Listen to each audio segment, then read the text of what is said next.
আশা করি ভালো আছেন। সবাইকে আমার নমস্কার। আমি নতুন একটা পর্ব নিয়ে হাজির হলাম আপনাদের শেয়ার করার জন্য। তা আমার এই নতুন পর্বটা দেখার জন্য আপনাদের সুস্বাগত। তা মাদার কিচেন অ্যান্ড ব্লগে আপনাদের সবাইকে স্বাগত। তা পর্বটা কি, আমি সবসময় গরম মশলা বেটে খাই না, কেননা বেটে খেলে হয় কি পরিমাণটা কখনো বেশি হয়ে যায়, পরিমাণটা কখনো কম হয়ে যায়। অনেকে ফ্রিজে বেটে রাখে, আমি এটার পক্ষপাতী না। আমি বেটে রাখতে যাবো কেন? আমি যদি এটা ভেজে নিয়ে ব্লেন্ডারে গুঁড়ো করে রাখি বা শিল পাটায় হেমানদিস্তেই গুঁড়ো করে চেলে রাখি, আমার 6 মাস অবধি 1 বছর খেলেও আমার সমস্যা নেই। আমি কিন্তু এইভাবেই গরম মশলা গুঁড়ো করি। আর একটা কথা আপনাদের বলে রাখি, আমরা যারা রান্না করি আমাদের বয়স যেহেতু অনেকটাই 60 ঊর্ধ্ব, আমাদের মশলাপাতির বাবুর্চিদের মতন কিন্তু চামচের মাপ লাগে না। অটোমেটিক্যালি আমাদের মাথা থেকে ওই একটা মাপ চলে আসে যে কতটুকু আমি কি দেবো। আমরা তো রান্না করতে করতে অভ্যস্ত, হয়তো 19-20 হতে পারে, তবে আমাদের এই কিন্তু চামচ মাপা রান্না আমরা করতে পারি না। আমাদের যেহেতু সাবেকে এনা কিচেন তো রান্নাঘর। তা দেখুন, আমি যে গরম মশলা বাজার গুঁড়োটা করবো, তাতে আমি কী কী দেবো আগে দেখে নিন, তাহলে গরম মশলায় যে দাম, আমার পরিমাণটাও বেড়ে যাবে। তা প্রথমে আমি আপনাদের দেখাই, দারচিনি নিয়েছি প্রায় এখানে 10-15 গ্রাম মতন, এলাচ নিয়েছি দেখেন 10 গ্রাম মতন, একটুখানি মৌরি নিয়েছি, এই দেখেন দুটো একটা তেজপাতা নিয়েছি, আর লবঙ্গ যেটা বলে লং, আর এই যে কালো গোলমরিচ দিয়ে নিয়েছি। আর এখানে হচ্ছে এই যে একটা হচ্ছে এই যে জয়ত্রী, আর একটুখানি এই যে জয়ফল, আর দুটো হচ্ছে এই যে কালো এলাচ। দুটো না থাকলে দিলেও, না দিলে সমস্যা নেই, আমার আছে তাই দিচ্ছি। আর এই যে পুরোপুরি বড় 1 চামচ কি 1.5 চামচ মতন ধনিয়া হবে, ধনে, আর কিছুটা জিরে লাগবে। তা আমি এই যে গরম মশলাটা আমি একে একে কী করে গুঁড়ো করি দেখেন। এই যে আবারও আপনাদের বলে নিই, আমি কিন্তু চামচের পরিমাপে কোনো কিছু করি না। আমি আমার নিজের মনের থেকে যে মশলার যে অনুমানটা আসে আমি সেইভাবে করি। তাহলে প্রথমে আমি কি দেবো, আমি তেজপাতাগুলো দিচ্ছি। আমি কিন্তু এতে শুকনো জলও দেবো না, আমার গ্যাসটা অন করে আসে, কড়াইটা আমার তাতা না। আমি তেজপাতাগুলো দেওয়ার পরে আমি এখানে দেবো আমার এই দারচিনিগুলো হালকা একটু তেলে দেবো। আমি তেলে নিয়েই গুঁড়ো করবো কিন্তু, দারচিনি দিয়ে দেবো, আমি এলাচগুলো দিয়ে দেবো। আমি এই যে গুঁড়োটা করবো, আমি মিনিমাম 6 মাস ধরে এই গুঁড়োটা আমি ব্যবহার করবো আমার রান্নাবান্নায়। আর এখন তো শীতকাল, একটুখানি লাগে গরম মশলা। দেখুন আঁচটা সবসময় কমিয়ে দিয়ে নাড়বেন যাতে পুড়ে না যায় কিছু, এদিকে আমাদের খেয়াল রাখতে হবে। আর এত সুন্দর একটা ঘ্রাণ আসে বন্ধুরা। আর একটা কথাই স্মরণ করে দিই, যে দাম মশলাপাতিতে কি বলবো, মাথা ঘুরে দিই। আমার গরম মশলার এটা আমার কম লাগে। দেখেন আমি এবার কি দেবো, এবার ধনেটা দিয়ে দিলাম। আঁচটা কিন্তু আমি লো আঁচে দিয়ে আসি। আমি ধনেটা দিয়ে দেবো। ধনেটা দেওয়ার পরে 1/2 চামচ মতন আমি একটুখানি মৌরি দিয়ে দেবো, 1/2 চামচ মতন, অল্প একটু মৌরি দিয়ে দেবো। আমি একদিন আমার এই ঘরোয়া বিরিয়ানি মশলা আপনাদের আমি করা দেখাবো। আমি নিজে ঘরে তৈরি করে আমি বিরিয়ানির মশলা করি। আমি কখনো বাজারের মশলা দিয়ে আমার বিরিয়ানিটা খাওয়া হয়ে ওঠে না। আমি নিজেই যেহেতু পারি, আমি কেন বেশি খরচ দিয়ে আমি কিনতে যাবো। আমি গোলমরিচটা দিয়ে দিলাম, গোলমরিচ লবঙ্গ। আমি এই যে মশলাগুলো রেখেছি, জয়ত্রী, দুটো এলাচ, একটুখানি জয়ফল আমি দিয়ে দিলাম। আর আমি কি দেবো, এই যে আমি এই জিরেটা দেবো, কি জানি পরিমাণে বেড়ে যাবে, রান্নার টেস্ট আসবে, অনেক টেস্ট আছে আমি মশলাটা। এবার আমি কি করবো, আমি এইভাবে নাড়তে থাকবো যত সময় একটু না তাতায়।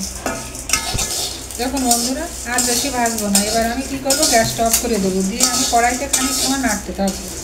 কড়াইতে যে গরম আছে, এর ভিতর তো জিরে ধনে মৌরি দিয়ে আছে, এটা চটপট করে ফুটবে, না হলে বাঁধা ঘ্রাণটা কিন্তু আসবে না।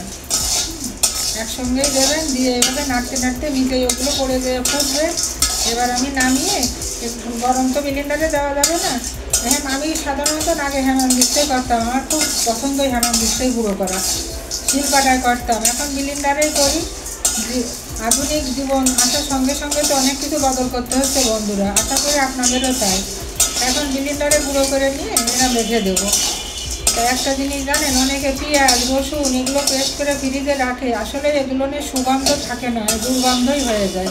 হয়তো কর্মজীবনের ব্যস্ততার কারণে এগুলো অনেকেই করে। আর যদি যখন কেটটা তখন করবেন, দেখবেন ঝোল তরকারিটা একটা স্বাদই হবে আলাদা। তো আমি এবার কী করবো, এই দেখেন আমি এই তেজপাতাগুলো পুড়ে দেওয়ার ভয় আমি উঠে রেখেছিলাম। এবার আমি এইগুলো ঢেলে নিলাম, ঢেলে নিয়ে একটু ঠান্ডা হলে গুঁড়ো করবো। তা আপনারা এই পেঁয়াজ রসুন আদাটা করে রাখা যায়, এগুলো আপনারা পেস্ট করে ফ্রিজে রাখবেন না, রান্নার স্বাদই বদল হয়ে যায়। যদি আপনারা টাটকা করে সামান্যতম একটু পরিশ্রম হবে ওইভাবে করবেন, দেখবেন রান্নার স্বাদ গন্ধ দুটোই পাল্টে যাবে। আমি ঠান্ডা হলে গুঁড়ো করে নিয়ে আপনাদের দেখাবো।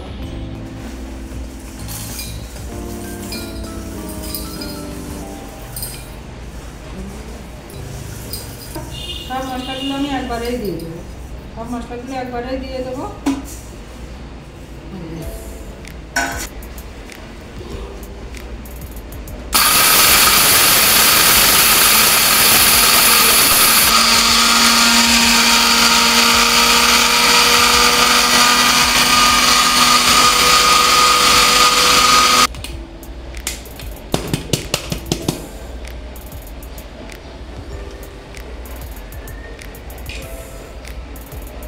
দেখুন কত সুন্দর গুঁড়ো, একটু বেশি সময় ধরে মাঝে মাঝে একটুখানি অফ দিয়ে দিয়ে বেশি সময় ধরে আপনারা গুঁড়ো করে নেবেন।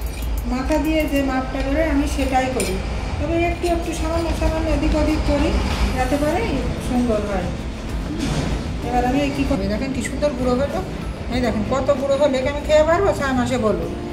আর এইটা আমরা কেন প্যাকেট কিনতে যাবো? এই যে মাছের মশলা আমি আপনাদের শেয়ার করব, মাছের জলে যে মশলাটা খাওয়া হয় বিরিয়ানির মশলা আমি শেয়ার করব। আপনারা প্যাকেটজাত কেন খাবেন? আপনারা ঘরে তৈরি করে সাশ্রয়ী হতে আমরা শিখি না কেন? ওরা প্যাকেট দিয়ে বিক্রি করে আমাদের কাছ থেকে যে হারে ওরা টাকা পয়সা নিয়ে নেয়, সে কী বলবো, টাকা হাতিয়ে নেয়। এই চিকেন মশলা, এ মশলা, ও মশলা, যে চিকেন যে মশলাটা দেন ও কিন্তু কিছু না, সব রকম দিয়ে মাংসের আমরা যে ঘরোয়া মশলা খাই ওরা সব রকম দিয়েই কিন্তু এই মশলাটা করে। তাহলে বন্ধুরা দেখুন, আমি এবারে যে বয়ামে তুলবো, আমি এটা খানিক তুলবো, এটা আমি রেখে দেবো একদম এয়ার টাইট করে ফ্রিজেই রেখে দেবো। আর একটা কথা আপনাদের বলি, এটা যদি 6 মাস 1 বছর থাকে এতে কোনো রকম সমস্যা হবে না। ফ্রিজে রাখলে বন্ধুরা জানেন কি না জানি না, মশলা কিন্তু ঘ্রাণ কমে যায়, বুঝছেন?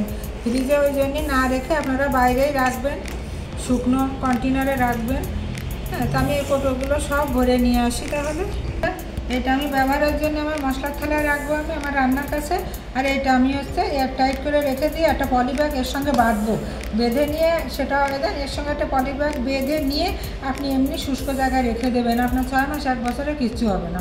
তাহলে আমি আপনাদের দেখালাম যে গরম মশলার গুঁড়োটা কী করে করতে হয়। আর একটা গরম মশলার গুঁড়ো করা যায়, সেটা শুধু গরম মশলা আর জিরে দিয়ে করবেন। আর এটা একটু অন্য মশলার সংমিশ্রণ দিলাম যাতে টেস্টই বেশি হয়। হ্যাঁ, আর এমনি সাধারণত যে গরম মশলাটা করা হয় ওটা গরম মশলা দেওয়া হয়, 4 প্রকার লবঙ্গ, দারচিনি, এলাচ, আর এদিকে একটু জিরে দেবেন, জিরে দিয়ে ভেজে ওটা করবেন, ওটার টেস্ট অন্যরকম হবে। ওটা না হয় একদিন আমি শেয়ার করে দেবো। আর মাছেরটা আপনারা এটা শেয়ার করলাম। আর মাছের ঝোলে যে মশলাটা দেয় ওটা আমি একদিন শেয়ার করব। আমি মাছের ঝোলে একটা আলাদা মশলা ব্যবহার করি। তা যারা আমার ফেসবুক থেকে আমার পেজটা দেখছেন তারা আমার ফেসবুকের থেকে ফলো করবেন, আর যারা ইউটিউব থেকে দেখছেন ইউটিউবে আমার সাবস্ক্রাইব করবেন। অনুরোধ করছি আপনাদের কাছে এইভাবে আমার এগিয়ে যেতে আপনারা সহযোগিতা করবেন, লাইক কমেন্ট শেয়ার দিয়ে পাশে থাকবেন। আমার সব বন্ধুদের জন্য শুভকামনা রইল। এইভাবে মশলা তৈরি করুন আর ঘরে আপনারা পরিচ্ছন্ন পরিবেশে করে সুস্থ থাকার জন্য মশলা করে খাবেন, এটাই কামনা করি।